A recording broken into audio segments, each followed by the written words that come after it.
Shana Tova.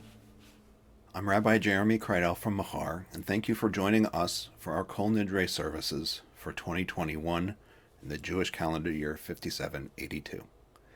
We'll begin by greeting each other with a traditional song of welcoming based on Psalm 133, Hine Ma Tov, led by the Machar Choir.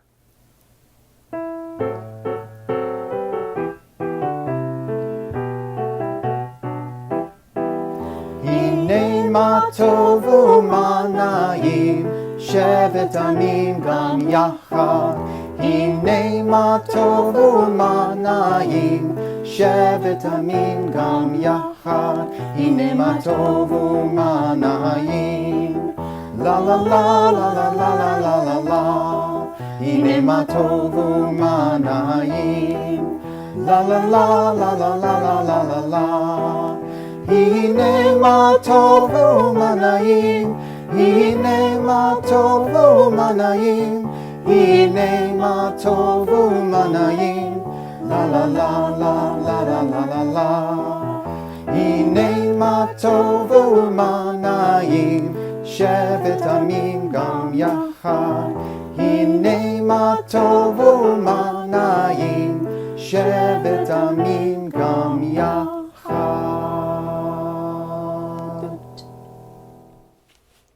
As evening casts its shadows over the earth, ushering in this most significant day, our thoughts join with other Jews throughout the world.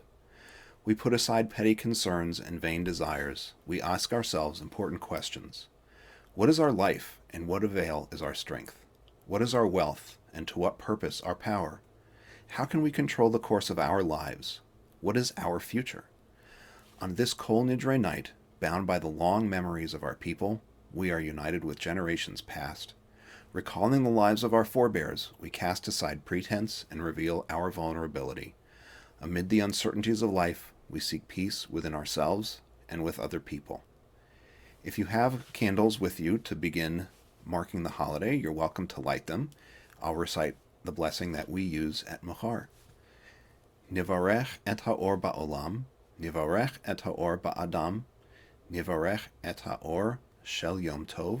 Let us bless the light in the world. Let us bless the light in humanity. Let us bless the light of the holiday.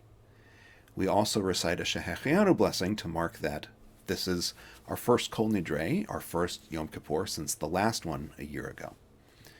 Nivarech kol dor vador, Shehechianu v'kiyamanu v'higianu lazman hazeh. Let us bless each generation that gave us life, sustained us, and brought us to this time. And in the year to come, may we succeed in examining our lives and in living with our realities. We're here to hear the Kol Nidre recited.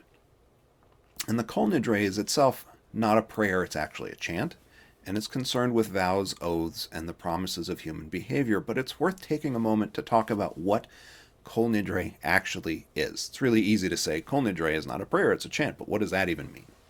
So if you look at the Kol Nidre text, the text of the Kol Nidre actually reads a lot like essentially an opt-out clause in a contract. All that stuff I said, I didn't really mean. That's what it says on its surface. And we'll see three different versions of Kol Nidre tonight. And in a little bit, we'll talk about why those different versions and why humanistic Jews might continue to use the Kol Nidre. But the three versions that we'll hear, the first one is a traditional version of the Kol Nidre.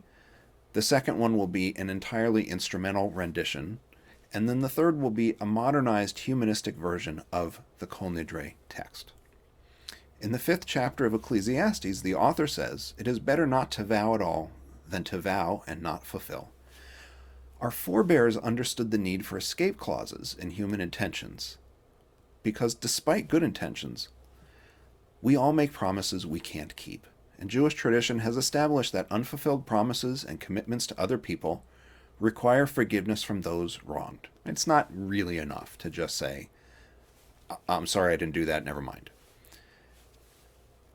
That need to make it right with somebody else is really the cornerstone of the humanistic Jewish view of Yom Kippur, that human interaction is the highest form of relationship, and it is only at that level that forgiveness and interpersonal rebuilding can be undertaken. But we know that there's a deep tie between Kol Nidre and many people's ideas of the high holidays. And so we share this poem, adapted from one written by Rabbi Morris Silverman, that meditates on Kol Nidre. Kol Nidre, chant of ages, chant of Israel, chant of sorrow, measuring off the throbbing heartbeats of a people bowed in anguish, crushed by tyrants, thwarted, broken, wandering ever, homeless, weary. Generations set your motif out of trials, hopes, and yearnings, added each its variations to your theme and to your cadence. Diverse lands and diverse periods poured their soul into your music.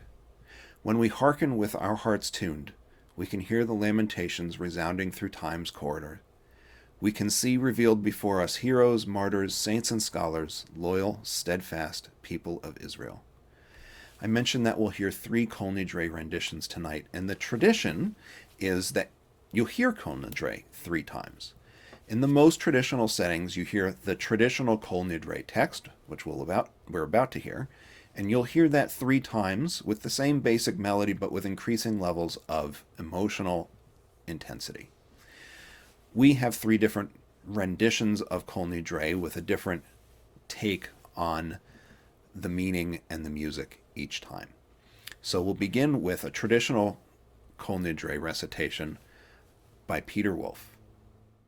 Kol Nidre esave v'chalamei v'kinomei v'kinuye v'kinusei ushbuot l'indana unishtabana urachalemna v'li alsana al-nafshata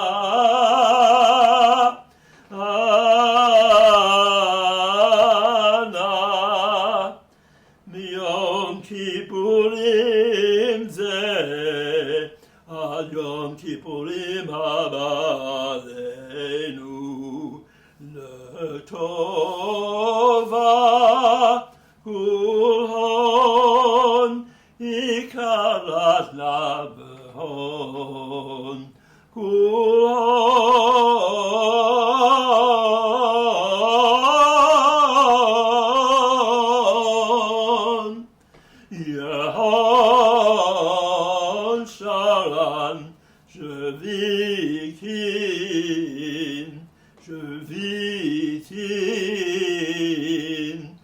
betalin umvutalin lashelirin v'la kayamin nidrana la nidre v'salana la sale ushavuatana la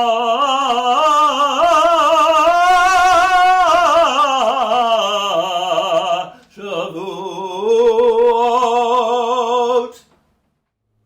And the text is, all personal vows we are likely to make, all personal oaths and pledges we are likely to take, between this Yom Kippur and the next, we publicly renounce. Let them be relinquished and abandoned, null and void, neither firm nor established. Let our personal vows, pledges, and oaths be considered neither vows, nor pledges, nor oaths.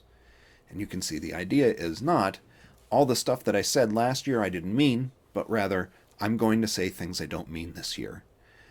I'm going to try to do as much as I can, but.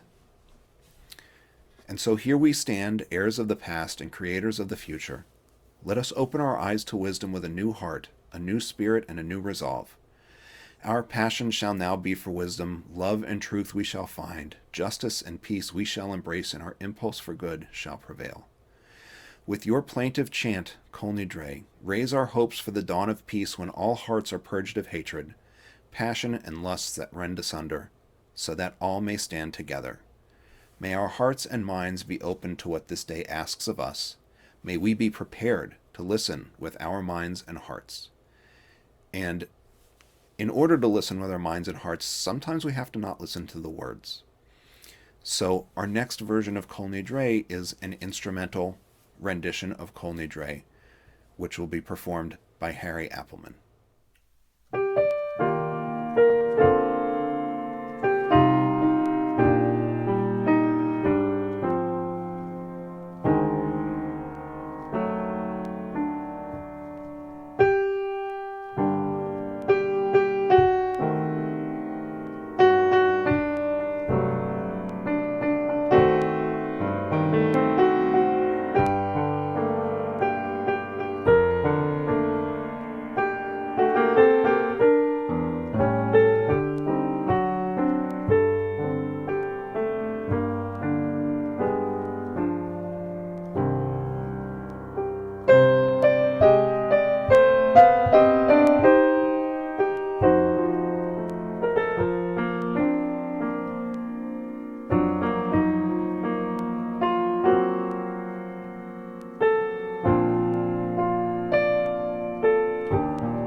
Considering the themes of Kol Nidre after hearing just the music.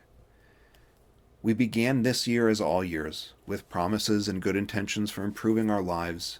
Too many promises have been forgotten, too many hopes not realized. And who will hear our regrets?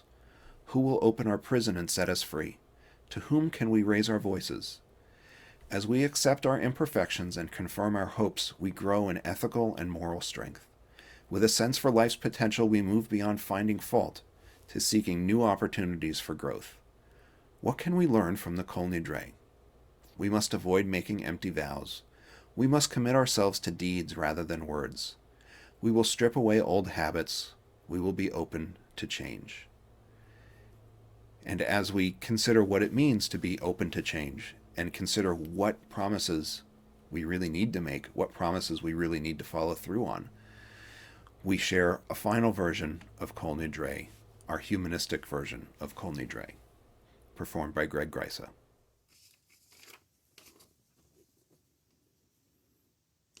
Kol Nidre ve'asare v'karame v'koname v'kinu ye v'kinu seyu shvuot dina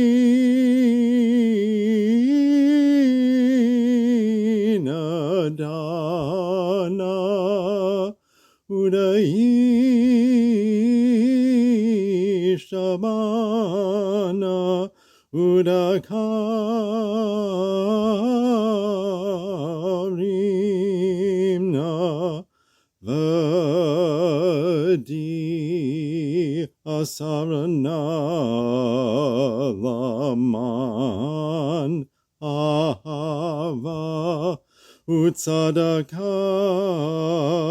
ihayu kayamim.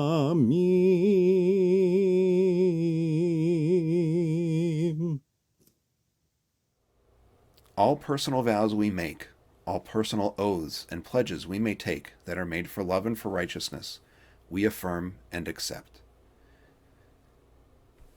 And so we have this version of Kol Nidre, this modernized version of Kol Nidre, that is an affirmation of certain vows. And it's worth thinking about why we have Kol Nidre, why we do Kol Nidre. As humanistic Jews, why Judaism has had this practice for so long. And it starts with knowing that there's a Jewish history to it and what you might call a not Jewish history to Kol Nidre. Or rather, a history that's about internal Jewish life and a history that's about the interaction of Jewish and non-Jewish life together. And the Kol Nidre that we first see, and it goes through a number of different versions, the Kol Nidre that we first see is really from the early Middle Ages. And we have that version of the Kol Nidre, and we have rabbis writing almost at the same time saying, don't say Kol Nidre.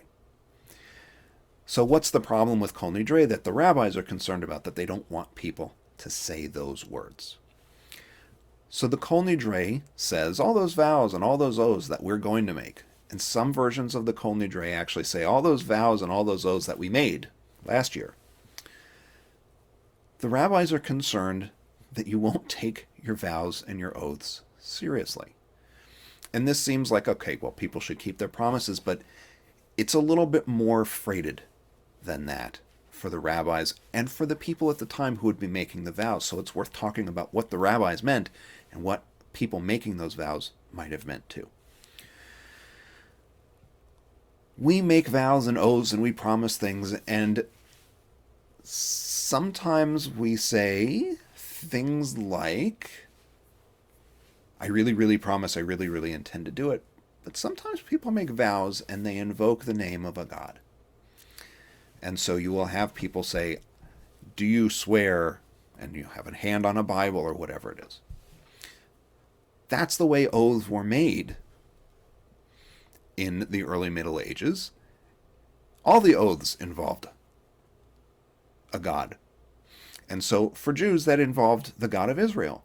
And so all of these oaths would be made and would be sworn, and even the ones that are interpersonal, ones that I vow to do X for you, involve what you could call a vertical dimension. And the rabbis were very concerned, number one, that people were making oaths like this, because you shouldn't make oaths like that. And then number two, that you might think that you can use Kol Nidre to dissolve that oath, and then you don't have to fulfill on your relationship with other people. And so what the rabbis really tried to do was discourage people from saying or chanting Kol Nidre in any way, shape, or form. However, the text itself and the chanting of it met a really powerful human need. And so despite rabbis saying don't do that, people continued to do that. And so what the rabbis instead tried to do was address what people were thinking about when Kol Nidre was being recited, and what it meant to recite Kol Nidre. Because the Kol Nidre text itself just says all oaths, all vows, all pledges. And the rabbis say, no, not all. The ones that you can annul with this text, with this chanting, are ones that you make regarding religious purposes, but not if they're about commandments. So it becomes more of a, you decided to accept a personal pietistic practice of some kind, and you promised you were going to do something more, and you made a vow about it, and you didn't fulfill it. Well, Kol Nidre can work to make that vow null and void, but you can't just nullify any vow you make. You still have to be careful about them. Even though the text of the Kol Nidre never says that. In parallel with that, and that's a long history that we have this continued discussion about what Kol Nidre should be.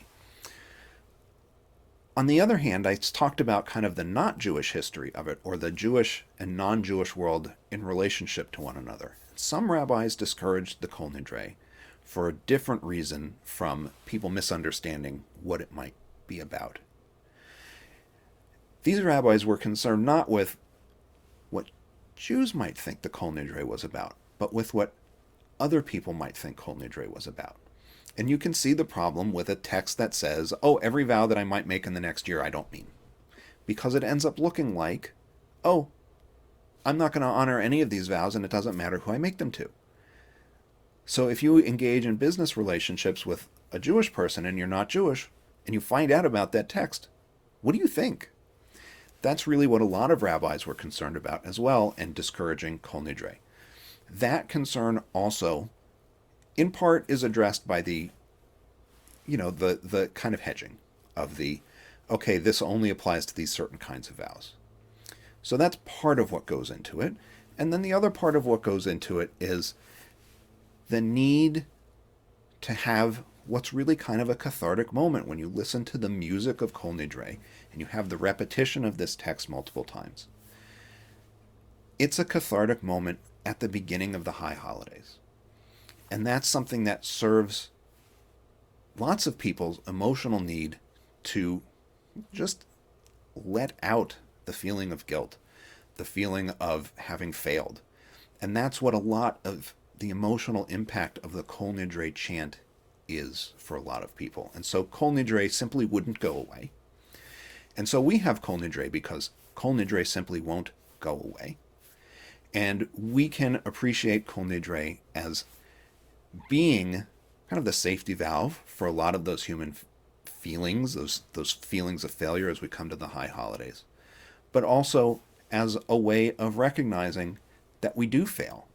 And we have a text that puts into our mouths essentially that we fail and we may try again, and we're also going to fail again in the future, because that's the human condition.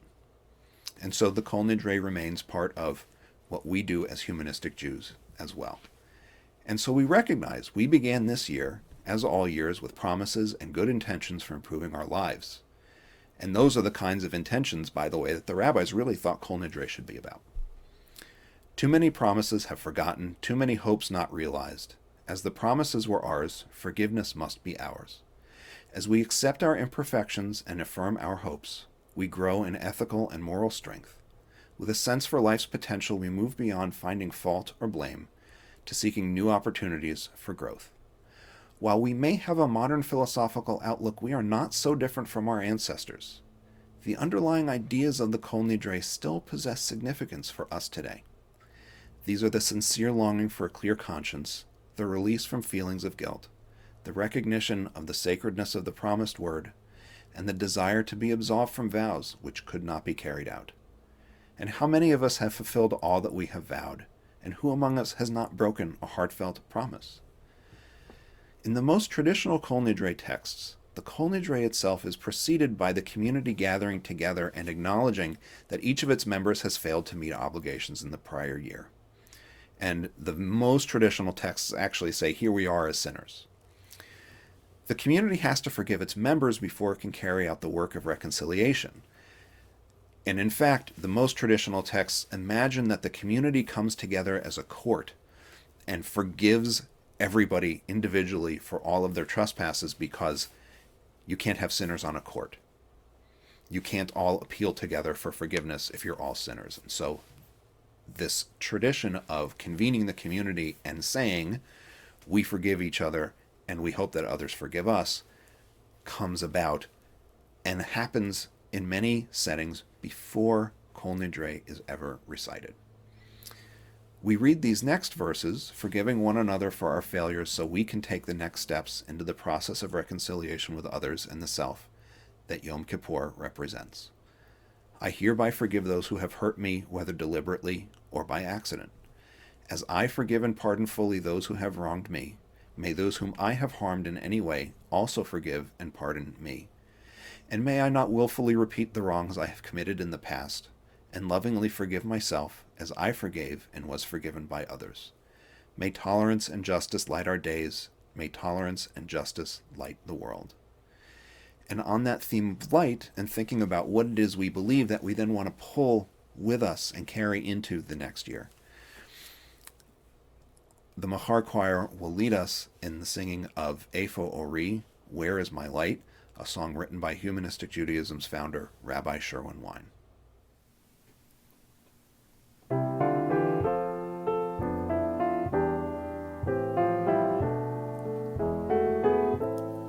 Eifo ori, ori bi, Eifo tikva, tikva bi, Eifo kohi, kohi bi, vegam bach, Eifo kohi, kohi bi, vegam bach, Where is my light? My light is in me. Where is my hope? My hope is in me. Where is my strength? My strength is in me and in you, and in you. Where is my strength? My strength is in me and in you, and in you. And in light of our interdependence and our values, we strive to lead loving, compassionate lives with our heart, with our wisdom, and with our actions. These words we inscribe on our innermost heart.